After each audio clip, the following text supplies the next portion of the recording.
Sejam uma vez mais bem-vindos ao nosso culto de libertação, o nosso penúltimo culto, tá? Então já vou fazer o aviso, na próxima semana nós teremos o último culto de libertação do ano, então estão todos convidados, convocados e intimados para participar, vai ser uma bênção. O pastor Avison estará aqui conosco e queremos ter um culto de vitória no Senhor. Então você não pode perder, você está convidado a participar. Eu tenho certeza que o Senhor quer nos dar, ou quer derramar ainda mais bênçãos sobre as nossas vidas. Amém? Muito bem. Nós estamos quase terminando o nosso tema, que é um novo tempo. E nesta noite eu gostaria de falar sobre estarmos ou sermos libertos para frutificar. Eu peço para os irmãos, por favor, que abram a sua Bíblia no Salmo 1. Okay? A minha versão é a NVI. Vamos ler juntos aí o Salmo 1. Amém? Está aparecendo aí? Ainda não? Vamos lá.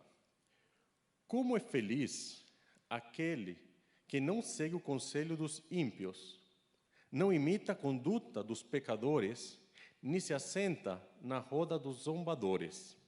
Ao contrário, sua satisfação está na lei do Senhor, e nessa lei medita dia e noite. É como árvore plantada à beira das águas correntes, dá fruto no tempo certo, e as suas folhas não murcham. Tudo o que ele faz prospera. Agora vamos abrir o Evangelho de João, no capítulo 15. Vamos ler o verso 1 e o verso 2. Eu sou a videira verdadeira, e o meu pai é o agricultor. Todo ramo que, estando em mim, não dá fruto, ele corta. E tudo o que dá fruto, ele poda para que dê mais fruto ainda. Vou pedir para os irmãos que fechem seus olhos, vamos orar mais uma vez. Pai querido, nós queremos colocar diante de ti este tempo, no qual nós estaremos, Senhor, estudando um pouco mais a Tua Palavra. Pedimos, Senhor, que nesta noite Teu Espírito Santo venha abrir as Escrituras para nós, Senhor. Que tudo aquilo que nos mantém presos, Senhor, tudo aquilo que nos impede de frutificar, seja derrubado em nome de Jesus, Senhor. Que Teu Espírito Santo possa operar livremente em nossos corações, Senhor. E que Tua Palavra, que é viva e eficaz, penetre nos nossos corações e haja em nós uma boa terra que frutifique e frutifique abundantemente. Em nome de Jesus. Amém. Muito bem, irmãos. Eu gosto muito de árvores. Quantos de vocês gostam de árvores ou de plantas? Isso. Eu gosto tanto de árvore que eu fico feliz quando vejo aqui o logo da Alameda, que é uma árvore. E eu até brinco que se eu não tivesse estudado odontologia, eu teria estudado talvez engenharia florestal. E eu vejo que a Bíblia, ela utiliza muito as árvores. E nós podemos aprender muito das histórias das árvores que estão aqui na Bíblia. Se nós olharmos com atenção esses dois textos que nós lemos, o Salmo 1 e aqui os primeiros versos do capítulo 15 do Evangelho de João, nós podemos encontrar dois detalhes interessantes. Primeiro, que as pessoas são comparadas a árvores. E aqui no Salmo vocês podem observar que aquele que não segue o conselho dos ímpios, aquele que não imita a conduta dos pecadores e que não se assenta na roda dos escarnecedores ou nos zombadores, como está nesta versão, ele é semelhante a uma árvore. E aqui no Evangelho de João, Jesus mesmo, ele se compara a um tipo de árvore, a uma videira. Se nós continuássemos lendo esse capítulo 15, nós chegaríamos no verso 5, e aí Jesus fala para os seus discípulos: eu sou a videira verdadeira e vocês são os ramos. Isso significa que os discípulos que estavam escutando Jesus, e consequentemente nós que estamos nele, nós somos também árvores. E as árvores foram criadas com um propósito. Qual o propósito da árvore?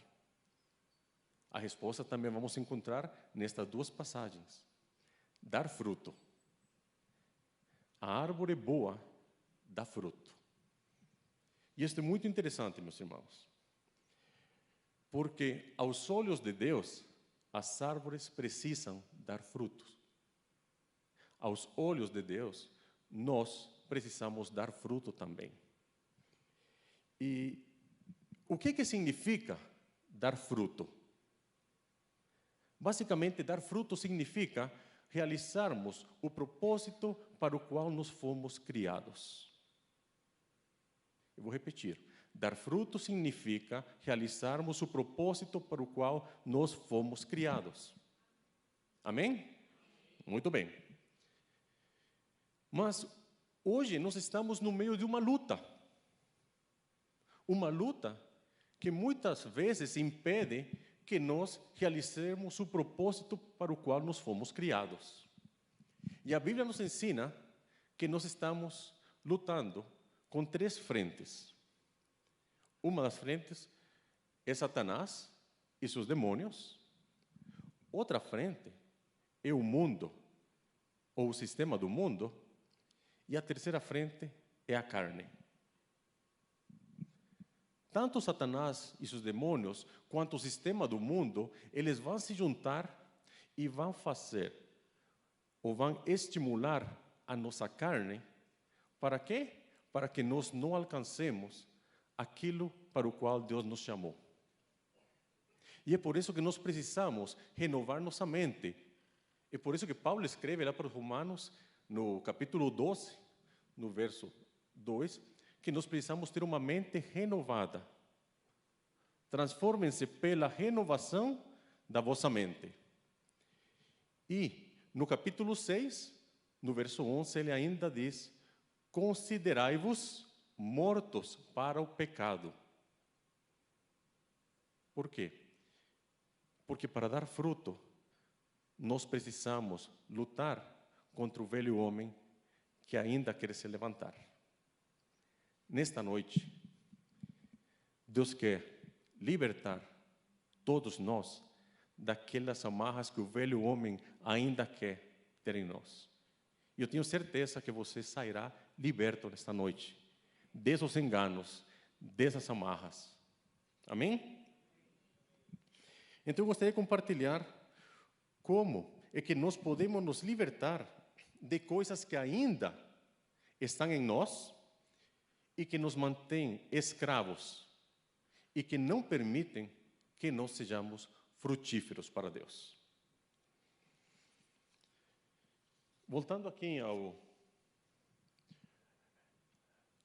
Evangelho de João, no versículo 1 e 2, nós podemos observar 3 personagens. Primeiro, Jesus fala que o meu pai é o agricultor. Certo? E o que o agricultor faz? Ele planta e ele cuida. Jesus, ele diz que ele é a videira. E como eu comentava para vocês, no verso 5, ele vai dizer que nós somos os ramos. E ele deixa claro que o ramo precisa estar junto com a videira. Mas ele também deixa claro que 2 coisas acontecem com os ramos que estão juntos com essa videira. Aqueles ramos que não dão fruto, ele os corta. E aqueles ramos que dão fruto, ele os poda. Para quê? Para que dê mais fruto ainda. E isto aqui, meus irmãos, é muito interessante. Por quê? Porque podar, muitas vezes, a gente entende como cortar também. A gente vai tirando da planta aquelas coisas ruins, aquilo que tira a energia dessa planta, aquilo que impede a planta de crescer. Mas é diferente você cortar e jogar fora a planta do que você podar uma planta. Todo mundo concorda? Muito bem. Então, o que o Pai verdadeiramente quer é nos podar. E eu quero que vocês guardem essa palavra, poda, porque vai servir para nos mostrar o que o Pai quer fazer em nós. Tanto a corta quanto a poda geram dor. E eu tenho certeza que Deus quer podar muitas coisas na nossa vida. E gera muitas vezes dor. Porque às vezes nós estamos com nossos olhos na pessoa equivocada.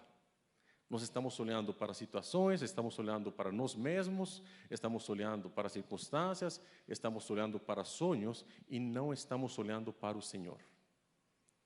E por isso que a poda dói. Mas nesta noite eu tenho certeza que você vai sair podado e vai sair feliz ainda.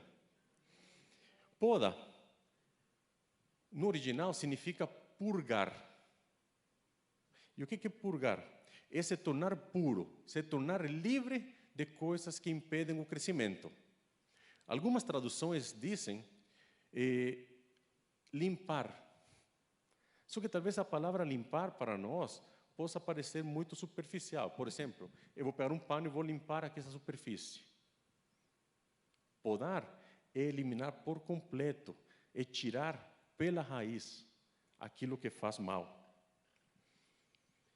E quando nós observamos uma planta linda, você vai para um pomar, por exemplo, e você vê uma árvore com muitos frutos, e você sabe que alguém cuidou dessa árvore, o que você pensa? Muitas vezes você pensa, olha, a pessoa dedicou tempo, a pessoa tem uma boa mão, a pessoa cuidou.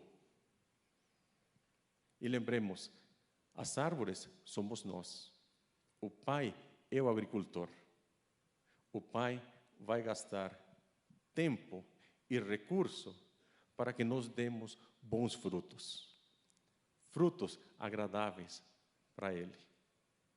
Mas quando nós também vemos uma árvore com muito fruto, o que nós fazemos? Nós elogiamos o agricultor.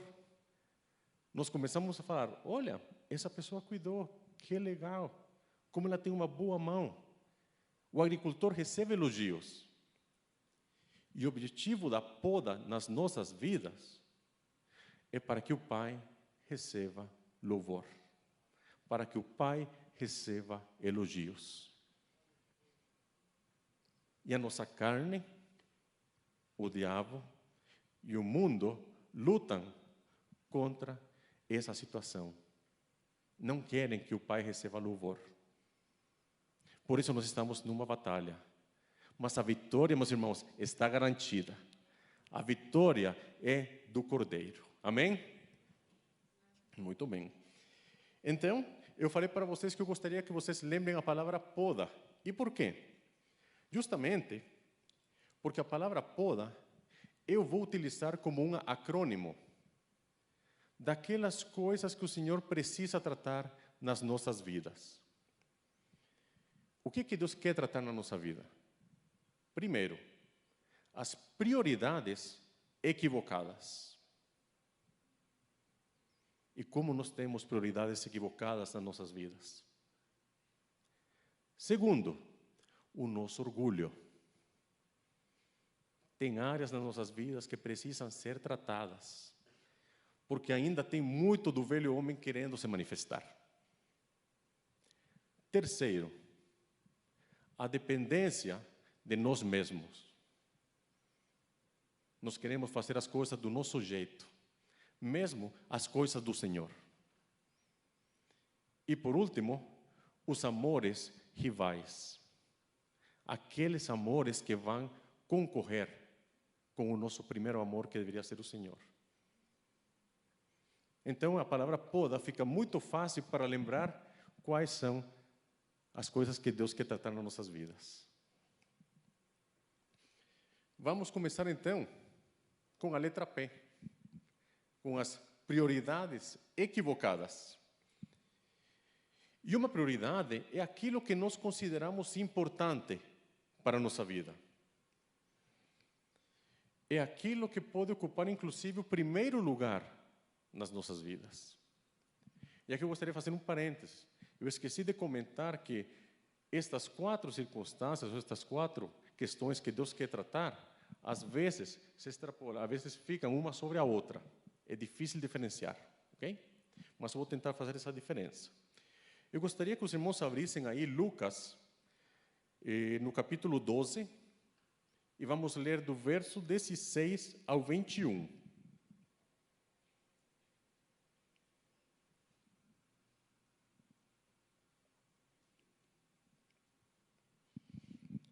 Aqui temos Jesus contando uma parábola e diz: Então lhes contou esta parábola. A terra de certo homem rico produziu muito bem. Ele pensou consigo mesmo: o que vou fazer? Não tenho onde armazenar minha colheita. Então disse: já sei o que vou fazer. Vou derrubar os meus celeiros e construir outros maiores. E ali guardarei toda a minha safra e todos os meus bens. E direi a mim mesmo: você tem grande quantidade de bens armazenados para muitos anos. Descanse, coma, beba e alegre-se. Contudo, Deus lhe disse: insensato, esta mesma noite a sua vida lhe será exigida. Então, quem ficará com o que você preparou? Assim acontece com quem guarda para si riquezas, mas não é rico para com Deus. Nesta parábola, nós vemos que este homem aqui, ele comete 3 erros. O primeiro é que tudo que ele fala na primeira pessoa do singular. Eu fiz, tenho, guardei. Tudo eu. Em outras palavras, ele só fez provisão para si mesmo. Nunca se importou com os outros. Segundo erro, a provisão que ele fez foi para satisfazer as suas necessidades físicas. Mas em momento nenhum, aqui tem satisfação de necessidades espirituais. E terceiro erro, tudo o que ele o fez para esta vida. Ele não fez nada para a vida eterna. Podemos dizer que ele estava com a prioridade completamente equivocada. E o que acontece com esse homem no final da parábola? Ele morre sem ter sequer a oportunidade de desfrutar desses bens. Ele morre rico neste século, mas miserável no século vindouro. Devemos entender, meus irmãos, que o inimigo, o que ele mais deseja é colocar nas nossas vidas prioridades equivocadas. Coisas lícitas, sim, mas que não podem ser prioridade nas nossas vidas. O que Jesus nos ensina em Mateus 6,33? Buscai primeiro o reino de Deus.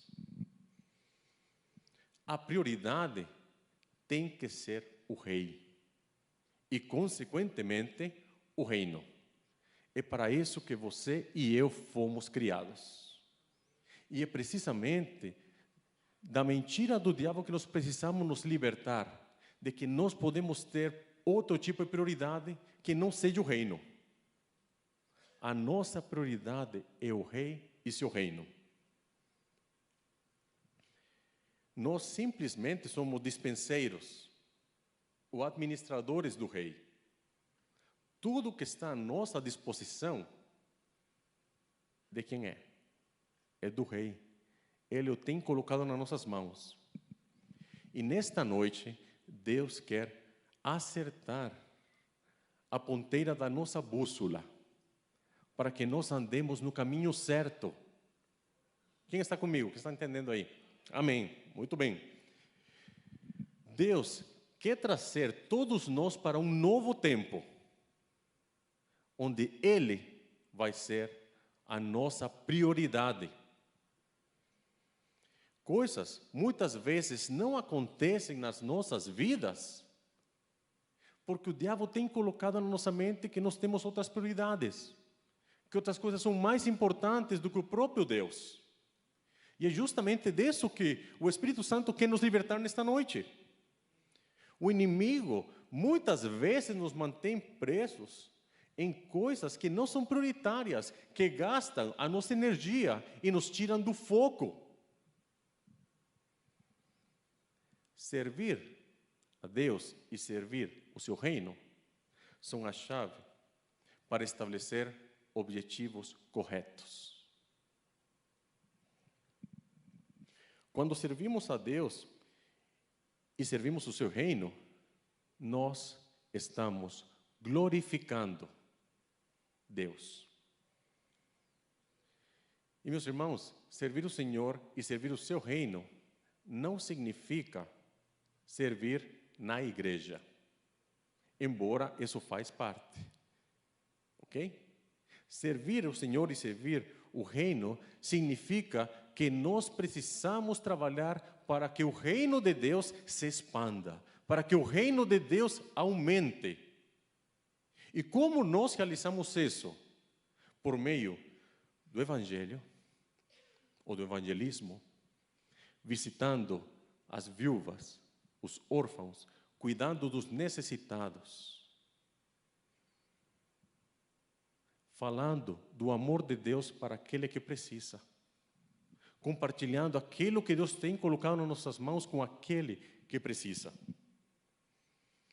Em outras palavras, exercer o nosso ministério na nossa casa, no nosso bairro, na nossa comunidade, na nossa cidade, no nosso país. E sim, obviamente isso inclui na nossa igreja, porque nós servimos uns aos outros. Paulo nos ensina a servir a todos, começando por aqueles da comunidade da fé. Amém? Então, a nossa prioridade deve ser o serviço para os interesses do rei e do seu reino. Então, mais uma vez, lembramos aí Mateus 6,33. Buscai em primeiro lugar o reino de Deus e a sua justiça. E ainda Jesus menciona, e todas estas coisas vos serão acrescentadas.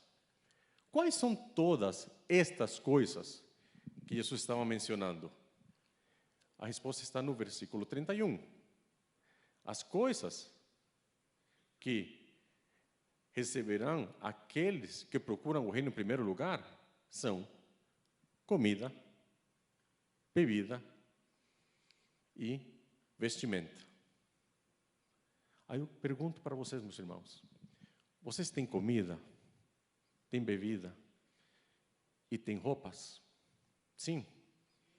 É motivo suficiente para nós agradecermos ao Senhor. Se você não tem comida, não tem bebida e não tem roupa, pode ser que você precise acertar a sua prioridade. E se você tem comida, bebida, vestimenta e outras coisas, além de agradecer o Senhor, de louvá-lo, precisa colocar essas coisas à disposição do Senhor. Amém? Em outras palavras, a prioridade certa é amar a Deus e amar o meu próximo. É para isso que Deus nos criou. Porque Deus amou tanto o mundo, amou o mundo de tal maneira que enviou o seu Filho. Lembra João 3,16? E a gente completa, para que todo aquele que nele crê não pereça, mas tenha vida eterna. Sim, mas Jesus diz, eu não vim neste mundo para ser servido, mas para servir. Então, o Pai amou o mundo de tal maneira que enviou o seu Filho para servir. E se nosso mestre é o nosso modelo, nós precisamos servir também. Amém? E essa mentalidade que Deus quer que nós tenhamos, que saiamos da escravidão, das prioridades erradas e vivamos na liberdade de servir ao Senhor e servir aqueles que são do Senhor. Quando somos libertos das prioridades equivocadas, o nosso trabalho, o nosso serviço se torna uma consequência daquilo que nós somos em Cristo. Porque servir os outros não pode ser simplesmente um ativismo. Não é servir por servir, mas é uma novidade de vida em agradecimento àquilo que o Senhor fez por cada um de nós. É uma expressão da nossa nova vida em Cristo. Jesus, o nosso modelo e exemplo, diz: pois desci do céu não para fazer a minha vontade, mas para fazer a vontade daquele que me enviou. Nesta noite, Deus quer nos podar e remover as prioridades equivocadas e nos alinhar com a vontade dEle. Amém? Muito bem. A segunda letra, então a letra O, o orgulho. E o que significa orgulho? É um sentimento de prazer, de admiração ou de grande satisfação com o próprio valor. Em outras palavras, é um excesso de amor próprio. Pode ser também colocado como uma soberba ou arrogância. E o grande problema do orgulho é que ele faz com que nós tenhamos um conceito errado de nós mesmos. Ezequiel 28, 2. Ou em Ezequiel 28, 2, está escrito assim: Filho do homem, diga ao governante de Tiro, assim diz o soberano Senhor, no orgulho do seu coração você diz, sou um Deus. Sento-me no trono de um Deus, no coração dos mares. Mas você é um homem, e não um Deus, embora se ache tão sábio quanto um Deus. O orgulho, ele faz com que as pessoas se achem superiores ao outro. E muitas vezes a pessoa não vai declarar que ela é um Deus, mas vai agir como se fosse.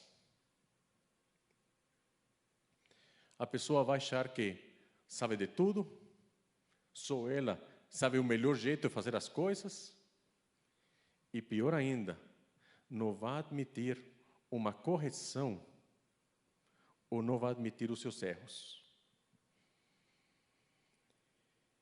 Agora, Paulo escreve em Romanos 12:3, pois pela graça que me foi dada, digo a todos vocês, ninguém tenha de si mesmo um conceito mais elevado do que deve ter.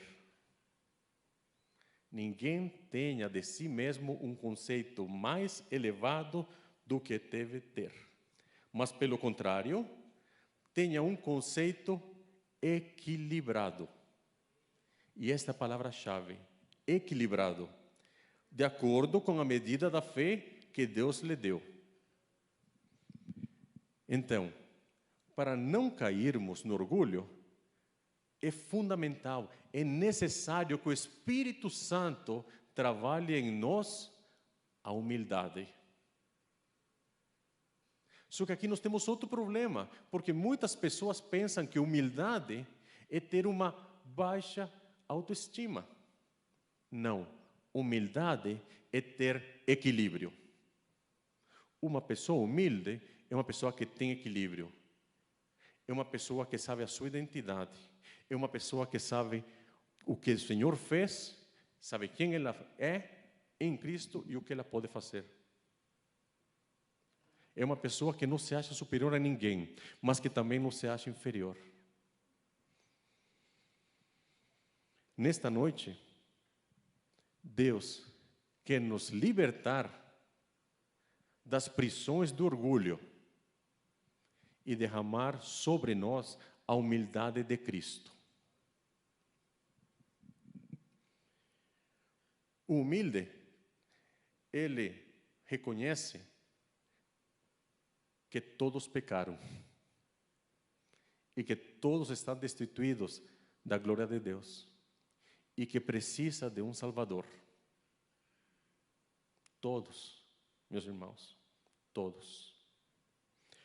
Todos nós precisamos ser renovados e precisamos ser transformados. Então, na poda, Deus quer remover o orgulho e nos tornar mais humildes, para que nós tenhamos o mesmo sentimento que houve em Cristo Jesus. Amém? Vamos para o terceiro ponto. A dependência de mim mesmo. O que significa dependência? Significa obediência, sujeição, submissão a algo ou submissão a alguém. Então, a dependência de mim mesmo significa que eu faço as coisas do meu jeito ou na minha força. Porque eu posso fazer as coisas do meu jeito e na minha força, ou eu posso fazer as coisas do Senhor, mas na minha força também. E aqui nós temos um outro problema, porque Deus muitas vezes, Ele pode mostrar a sua vontade. E nós podemos querer de todo o coração fazer a vontade do Senhor, mas queremos realizar essa vontade na nossa força. E na minha cabeça, quando eu penso nisto, o que vem é aquela discussão de Paulo em Romanos 7, quando ele fala as coisas, ou o bem que eu devo fazer, eu não consigo fazer. Mas o mal que eu não quero fazer, esse eu faço. Muitas vezes, nós sabemos qual que é a vontade de Deus. A gente vai na nossa força e a gente se quebra. Já aconteceu com vocês? Não me deixem sozinho, porque comigo acontece muitas vezes. Você tem que me podar. E o mais curioso, sabe o que é, irmãos? Me impacta muito da vida de Paulo. É que Paulo, em Filipenses 3, no verso 6, ele fala que na justiça que há na lei, ele era irrepreensível. E isso me chama muito a atenção. A ousadia de Paulo de falar que ele era irrepreensível. Mas, de fato, Paulo, por ser um fariseu, ele sabia o que tinha que fazer se ele cometesse algum pecado. Então, perante a lei, ele conseguiria resolver seu pecado e continua sendo irrepreensível. Mas quando a ficha caiu para Paulo, ele para e pensa assim: espera aí, mas o problema não está em eu pecar e me arrepender, pecar e me arrepender. O problema está em que eu peco e continuo pecando e continuo pecando. O que é que está acontecendo? Estou andando na minha força.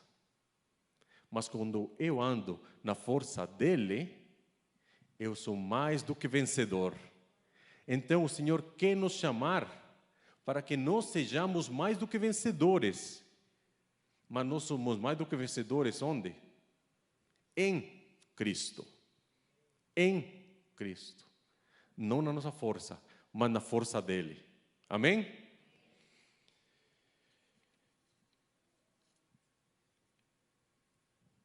texto vai em concordância ao verso 5 de João 15. Porque Jesus fala, eu sou a videira verdadeira e vocês são os ramos. Se alguém permanecer em mim e eu nele, esse dá muito fruto, pois sem mim vocês nada podem fazer. Precisamos que essa verdade entre no nosso coração, porque essa verdade vai nos libertar da dependência de nós mesmos. Precisamos entender que sem Ele nada podemos fazer.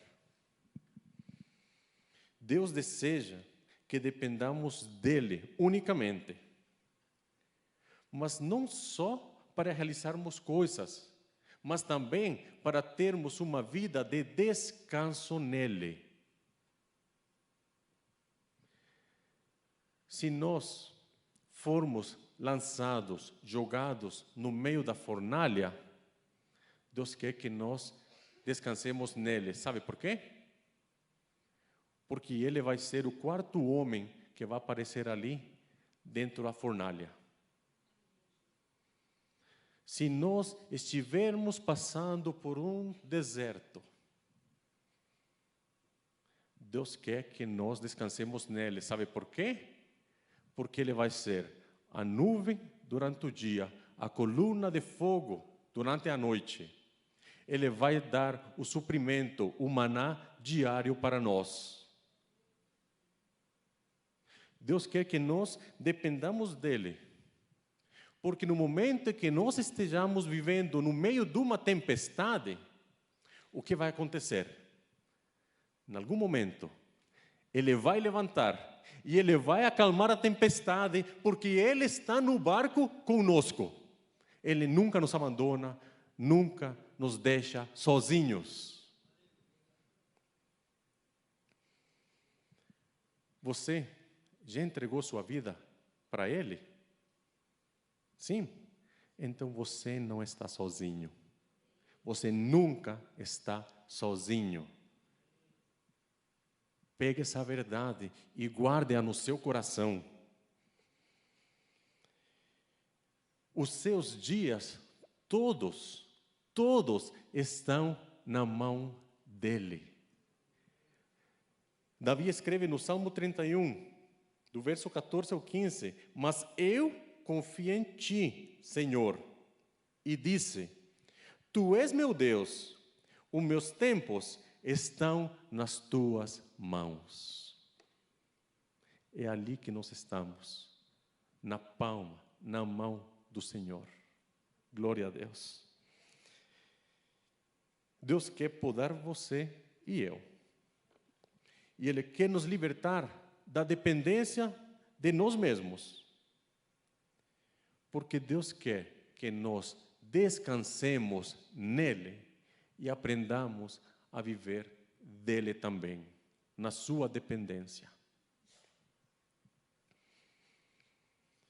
E o quarto ponto são os amores rivais. E por amor nós podemos entender uma afeição intensa, ou um desejo grande, ou uma paixão. E os amores rivais são todas aquelas coisas que vão tirar o nosso foco do Senhor. Inclusive coisas lícitas, que entram nas nossas vidas e competem com Deus, transformando-se em ídolos. É como se fosse uma erva daninha que vai crescendo e que não pode ser podada, mas que precisa ser cortada pela raiz. Eliminada completamente. O único objetivo desses amores rivais que o inimigo coloca e que o mundo coloca para nos seduzir é fazer-nos perder de vista quem é o Senhor. Eles vêm com um brilho que quer ofuscar o brilho que o nosso Senhor tem.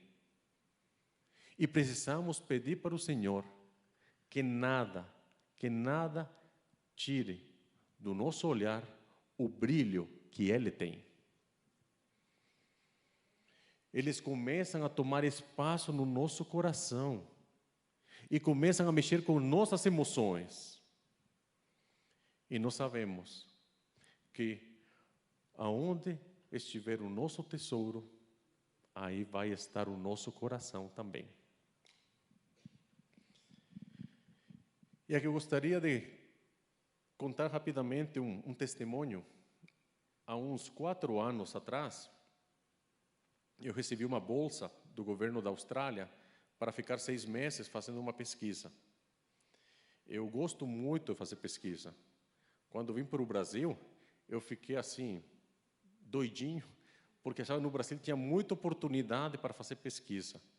Na Costa Rica não tinha essa oportunidade. Então, quando o pessoal perguntava, eu falava, olha, eu me sinto como uma criança numa loja de brinquedos. E, de certa forma, é assim que eu me sinto quando eu estou com meus alunos no laboratório, fazendo aquelas experiências.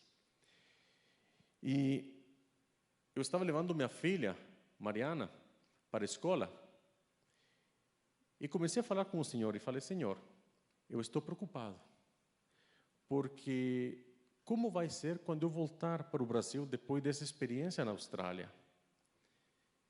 Senhor, eu não quero ficar num conflito.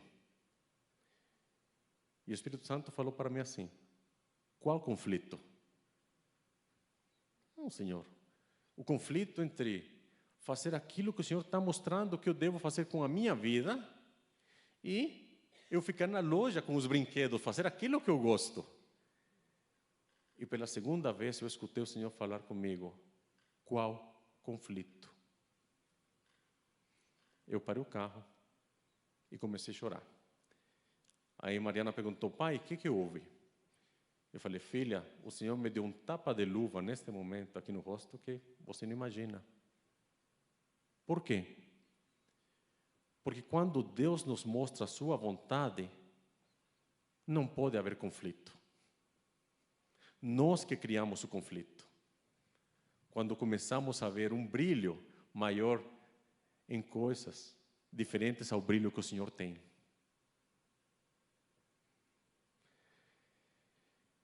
Devemos lembrar que o Senhor deixa muito claro que é impossível servir a 2 senhores. Então, o amor rival, ele cria outro senhor. Mas, nesta noite, esses amores rivais vão ser destruídos, porque o Senhor vai mostrar para cada um de nós quem Ele é. E nesse momento, nada vai poder concorrer com o Senhor. Deus quer nos podar removendo os amores rivais, para que nós o amemos com todo o nosso coração, com toda a nossa alma e com todo o nosso entendimento. Amém? Eu vou pedir para os músicos irem subindo e já vou concluir aqui. Temos que entender, meus irmãos, que o pai, que é o agricultor, ele deseja então podar os ramos. Ele quer nos podar para que nós possamos crescer ainda mais e dar mais fruto. E aqui é muito interessante que nós vemos a Trindade trabalhando também. Porque o pai é o agricultor. Jesus é a videira. E o Espírito Santo é a seiva. É aquilo que vai estar dentro dos ramos e vai fazer com que o ramo cresça, cresça e cresça, ao ponto de não poder diferenciar a videira do ramo. Em outras palavras, o Espírito Santo vai trabalhar em nós para que nós sejamos conformados à imagem de Jesus. Precisamos dessa seiva para crescer. E para dar bons frutos, em todas as nossas áreas, ou em todas as áreas da nossa vida. Ele que nos convence do pecado, nos regenera, nos transforma, nos sela, nos dá dons para servir aos outros e nos faz idênticos à videira verdadeira.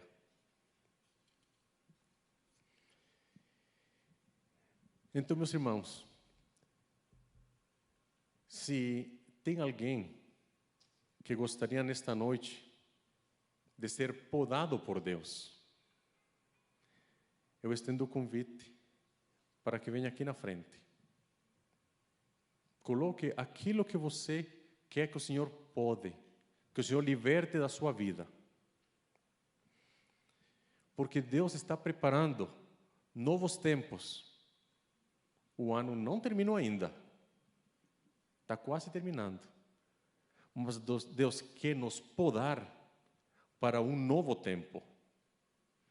Deus quer podar as nossas prioridades equivocadas, o nosso orgulho, a nossa dependência de nós mesmos e os amores rivais que nós temos nas nossas vidas. Deus quer nos libertar para que nós possamos dar fruto, e fruto em abundância. Amém? Eu peço para os irmãos que ficaram atrás, vamos ficar em pé, por favor. Vamos estender as nossas mãos e vamos orar. Porque todos nós, em algum momento, vamos precisar ser podados por Deus. Ainda não somos ou não estamos completos, mas nós temos a promessa do Senhor, que aquele que começou a boa obra, a completará até o dia de Cristo. Amém? Pai bendito, nós te agradecemos, Senhor, porque o Senhor é o agricultor, e o Senhor está cuidando dos ramos de nós, que estamos enxertados na videira verdadeira, Senhor. Por isso nós te agradecemos nesta noite, Senhor, e pedimos que o Senhor venha a trabalhar nos nossos corações, podando deles aquilo que ainda está em nós, do velho homem, daquilo que nós precisamos nos libertar, Senhor. Nós queremos colocar no teu altar toda a prioridade equivocada, queremos colocar o nosso orgulho, queremos colocar a nossa dependência de nós mesmos e declarar que precisamos do Senhor. Queremos colocar aqueles ídolos ou aquelas coisas que competem com o Senhor e confessar e declarar que só o Senhor é o nosso Deus, que o Senhor é o nosso maior tesouro. Muito obrigado, Senhor, porque você ainda continua trabalhando nas nossas vidas. Te agradecemos, Senhor, porque sabemos que podemos confiar em Ti. Sabemos que o Senhor trabalha e não para, Senhor, de fazer a Sua obra em nós, para que nós possamos realizar a Sua obra através de nós.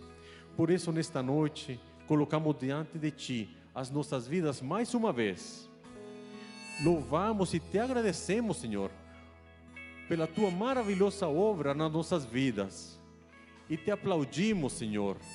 Damos graças e honras a Ti, em nome de Jesus. Podem ficar em pé, eu quero ler mais um texto. Ele está no Salmo 92. E eu gostaria que você abra suas mãos e enquanto eu leio esse texto, você receba que esse texto é uma promessa do Senhor para a sua vida. Os justos florescerão como a palmeira,